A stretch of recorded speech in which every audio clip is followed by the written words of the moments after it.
teman-teman semuanya. Nah, pada video kali ini kita akan membahas tentang proses menstruasi dan kehamilan.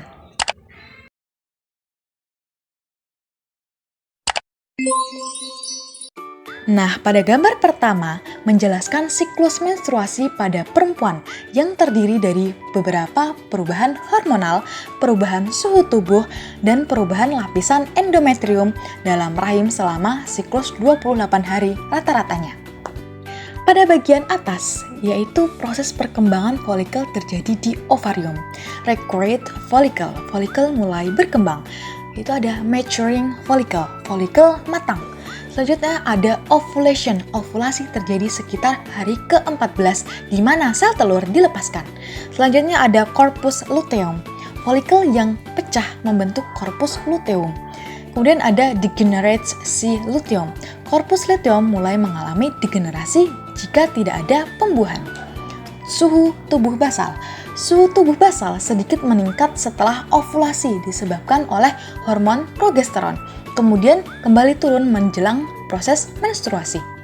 Hormon utama yang terlibat adalah FSH, memicu pematangan folikel, sedangkan LH memicu ovulasi.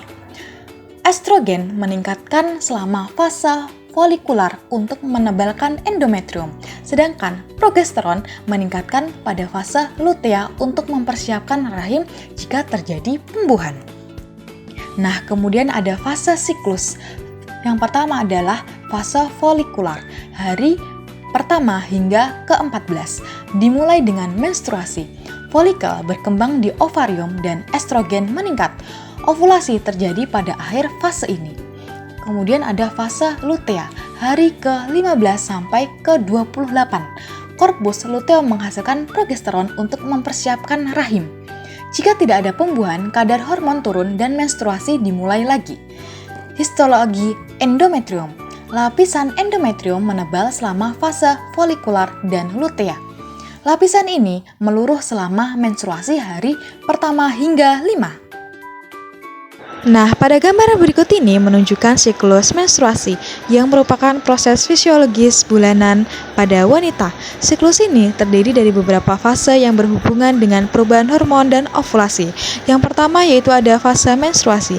Hari pertama sampai ke-5 ditandai dengan peluruhan lapisan endometrium atau dinding rahim yang keluar bersama dengan darah melalui vagina. Ini terjadi ketika sel telur tidak dibuahi, sehingga kadar hormon estrogen dan progesteron menurun. Fase folikular yaitu fase kedua, di mana hari pertama sampai ke-13 menstruasi, dimulai bersama dengan fase menstruasi. Hormon FSH merangsang perkembangan folikel di ovarium. Folikel yang tumbuh menghasilkan estrogen yang membantu mempersiapkan lapisan rahim untuk kehamilan. Yang ketiga yaitu fase ovulasi sekitar hari ke-14. Hormon LH meningkat tajam, menyebabkan pelepasan sel telur matang dari ovarium. Sel telur ini siap untuk dibuahi selama 12-24 jam. Yang keempat yaitu ada fase luteal, hari ke-15 sampai ke-28. Folikel yang kosong berubah menjadi corpus luteum yang menghasilkan progesteron. Progesteron menjaga lapisan endometrium agar tetap tebal dan siap untuk implantasi jika terjadi pembuahan. Jika tidak ada pembuahan, corpus luteum menyusut, kadar hormon progesteron menurun dan siklus kembali ke fase menstruasi. Siklus ini biasanya berlangsung 28 hari, tetapi dapat bervariasi dari 21 hari hingga 35 hari pada wanita yang berbeda-beda. Nah, pada diagram ini juga menggambarkan hubungan antara perkembangan oosit, perubahan endometrium, dan peran hormon selama siklus menstruasi.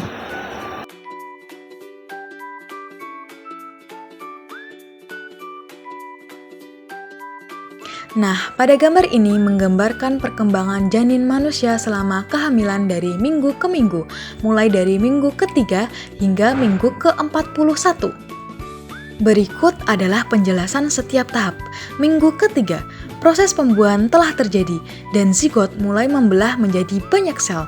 Minggu keempat, sel-sel membentuk blastokista yang kemudian akan menempel pada dinding rahim untuk memulai perkembangan lebih lanjut. Pada minggu kelima, organ-organ utama mulai terbentuk seperti jantung dan sistem syaraf awal. Minggu keenam, janin mulai menunjukkan bentuk tubuh dengan kepala, tubuh, dan tunas anggota tubuh.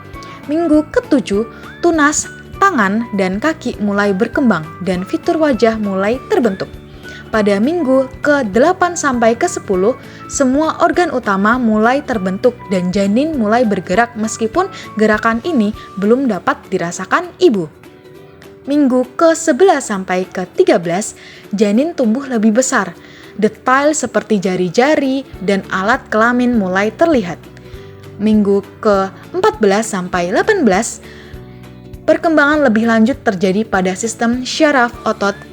Gerak janin mulai terasa oleh ibu. Minggu ke-19 sampai 22, janin tumbuh lebih aktif dan kemampuan menendang dan bergerak lebih kompleks. Minggu ke-23 sampai 29, berat badan janin bertambah dengan cepat dan organ paru-paru mulai berkembang untuk persiapan kehidupan di luar rahim. Minggu ke-30 sampai 35, janin mengembangkan lemak tubuh dan posisi kepala biasanya sudah mulai ke arah bawah. Minggu ke-36 sampai 41, janin siap lahir dengan perkembangan organ yang hampir sempurna.